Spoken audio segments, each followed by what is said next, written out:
Jafar express हमला, 155 मुसाफिर बाजियाब, खुदकुश bomber यरगमालियों के पास बैठे हैं सिक्योरिटी जराये के मुताबिक दहशतगर्द खुदकुश बमबार मासूम लोगों को बतौर ढाल इस्तेमाल कर रहे हैं, इसलिए सिक्योरिटी फोर्सेस यरगमालियों के सबब इंतहाई एहतियात से काम ले रही है।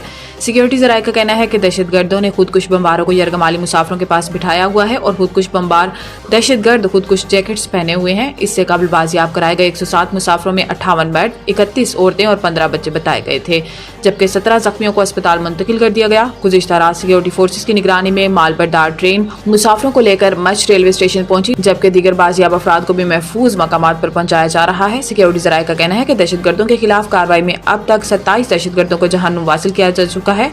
सिक्योरिटी जराये के मुताबिक दहशतगर्द अपने बैरून मुल्क हैंडलर से बजरिया सेटेलाइट फोन राब्ते में हैं और फोर्सेस के ऑपरेशन के बायस दहशतगर्द छोटी टोलियों में तकसीम हो गए हैं। फोर्सेस की इजाफी नफरी इलाके में ऑपरेशन में हिस्सा ले रही है और दहशतगर्दों के गिर्द घेरा तंग कर दिया गया है। सदर वज़ीर आज़म समेत दीगर सियासी रहनुमाओं की जाफर एक्सप्रेस पर हमले की मजम्मत। सदर आसिफ अली ज़रदारी ने जाफर एक्सप्रेस पर दहशतगर्दों के हमले की शदीद मजम्मत की और सिक्योरिटी फोर्सेस की जानिब से जाफर एक्सप्रेस के मुसाफिरों को रेस्क्यू करने पर फोर्सेस की बहादुरी की तारीफ की। सदर का कहना था कि निहत्ते शहरियों और मुसाफिरों पर हमले गैर इंसानी और मजमूम अमल है। मुसाफिरों पर हमले करने वाले बलूचिस्तान और इसकी रिवायत के खिलाफ हैं। बलोच कौम निहत्ते मुसाफिरों, बुजुर्गों और बच्चों पर हमला करने और जरगमाल बनाने वालों को मुस्तरद करती है। कोई मजहब और मुआशरा ऐसी घिनौनी कार्रवाइयों की इजाज़त नहीं देता। वज़ीर आज़म शहबाज शरीफ ने जाफर एक्सप्रेस पर बुज़दिलाना हमले की मजम्मत की और कहा कि सिक्योरिटी फोर्सेस बहादुरी और पेशावराना महारत से दहशतगर्दों का सद्देबाब कर रही है। दुश्वार रास्तों के बावजूद ऑपरेशन में शामिल सिक्योरिटी फोर्सेस के अफसरान और एहलकारों के हौसले बुलंद हैं। सिक्योरिटी फोर्सेस बर वक्त कार्रवाई और बहादुरी से बुज़दिल दहशतगर्दों को पसपा कर रही है। आईनी बेंच ने सुपर टैक्स की हाई कोर्ट्स में ज़ेर इल्तवा अपीलें सुप्रीम कोर्ट मुंतकिली का हुक्म दे दिया। जस्टिस अमीनुद्दीन खान की सरबराही में 5 रुकनी आईनी बेंच ने सुपर टैक्स से मुतालिक केस की समाअत की, जिसमें वकला की जानिब से हाई कोर्ट्स में मुकदमा ज़ेर इल्तवा होने की निशानदही की गई।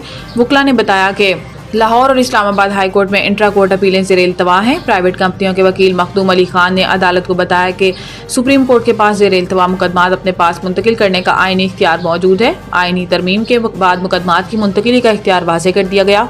जस्टिस मोहम्मद अली मजहर ने इस्तफसार किया कि मुकदमात की मुंतकिली के लिए किसी तहरीरी दरखास्त की ज़रूरत होगी, जिस पर वकील ने बताया कि अदालत की सदा भी ज़बानी दरखास्त शुमार हो सकती है। मेरे ख्याल में अदालत सो मोटिव इख्तियार इस्तेमाल करते हुए भी मुकदमात मुंतकिल कर सकती है। मुकदमात मुंतकिली के इख्तियार को आर्टिकल 187 के साथ मिलाकर देखा जाएगा।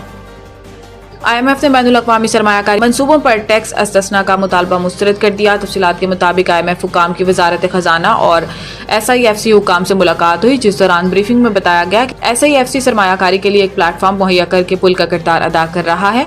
ज़राए का कहना है कि IMF ने SIFC की तरफ से बैनुल अक़वामी सरमायाकारी मंसूबों पर टैक्स अस्तस्ना का मुतालबा मुस्तरद कर दिया। ज़राए के मुताबिक पाकिस्तानी हुकाम ने चागी से गवादर तक रेलवे ट्रैक के मंसूबे पर टैक्स अस्तस्ना का मुतालबा किया था। ज़राए का कहना है कि रिकॉर्डिंग से निकलने वाली मादनियात की गवादर तक ट्रांसपोर्ट के लिए रेलवे ट्रैक की जरूरत है।